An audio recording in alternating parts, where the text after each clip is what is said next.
What are your thoughts about Jay-Z and his partnership with the NFL? You know, I was someone initially looking in, like Jay has always kind of been the voice of the people for me. You know Yeah, what I mean? He's yeah. always been that guy. So to me, when people were knocking him, I was first when it first came out. I was saying, you know, we to affect change, you have to be a part of change. We needed a seat at the table, and to me, what that seemed like was Jay had a seat at the table, not knowing how much power or what his actual job or objective was, that he had a seat at the table, and we need to kind of sit back and wait to see what happens. What are your thoughts thus far on the whole situation? Because it's been a while now.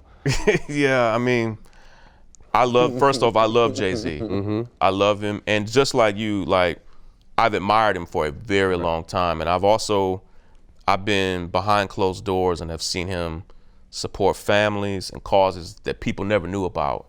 And I mean, he raps about generosity being something he does in private. And I've seen that. And, and I think in any other circumstance, had Colin Kaepernick not been currently banned from the league, if I saw Jay-Z say, "Oh, he's gonna become some type of partner here," if what the NFL did to Colin Kaepernick never happened, Great move. I'd have been like, "Oh, okay, yeah." Great move. But we live in real life. Like, Colin Kaepernick is currently actively banned from this league, and Colin has never spoken out about Jay-Z, and that's not his way. But I know many of us who are close to Colin I felt like Jay-Z played Colin directly. Jay-Z and Colin met several times throughout that previous year. Jay wore a jersey to a Colin jersey to a concert, and that whole time he was also meeting with Roger Goodell.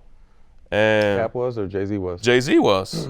Jay-Z had at least 4 meetings with Roger Goodell over the year before he struck this deal. And so and listen, it's Jay-Z's business if he wants to strike a deal, but that he was kind of bargaining with Roger Goodell at the same time while he was hanging out with Colin and defending him, it just seemed underhanded to me. Like, I wish he would have. Colin never knew about it. He never mentioned it to Colin, never talked to him about it. And I think it wouldn't have hurt the deal had he just spoke with Colin and said, "Man, I'm going to try to go inside and impact it from the inside out. And when I get there, here's what I hope to do. What's your input?" But I think Colin was blindsided by it. And so, like, here's the thing. Like, even just as well as I know the two of you, if a corporation had done you I mean this in real life, if a corporation had done one of you super dirty, I just can't rock with it. Like, even as little as we've known each other, I care about each of you enough to where if they did you wrong, I'm gonna have to think twice about that. And no corporation has done a man worse than what the NFL has done to Colin Kaepernick. Right. And I think when Jay-Z, when he had the press conference, I felt like it seemed like he didn't do any prep for it. Like, he was surprised by basic questions, and some of his talking points bothered me. Like, it was like, I didn't even know if he had thought this thing through. And when you really look at, as much as we know about the deal, I don't even think the deal is that deep. I think it's a music contract. It's an entertainment deal. And Jay-Z and Roc Nation get a little bit of input on social justice stuff, but I'm not seeing the fruits of that. And, you know, there's always this tendency to think, like, I hear people say, like, Jay-Z's playing chess and we're all playing checkers, like he's 10 moves ahead of us. And if that's the case, I'm looking forward to seeing what the results are going to be. But I'm not impressed, and I think Colin is the loser in all of this. And if Jay-Z was going to make the deal, I wish it would have been contingent upon Colin getting at least, he hasn't even gotten a tryout. Like, anybody who says otherwise is lying. He hasn't gotten an offer, a tryout, or anything. I'm gonna touch off. My thing is, how can we even go to what's next without Colin?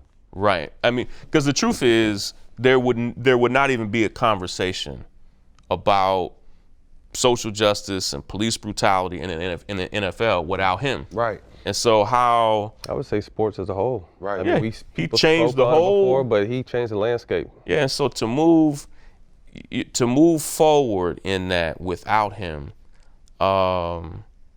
is like an ego move to me. And again, I think in any other circumstance, I would have nothing but pride that he is now a voice at the table. But this leaves Colin out of a conversation that he should have been a central part of. And people say, well, Colin sued the NFL. Well, Eric Reed, he sued the NFL, and he's back in the league.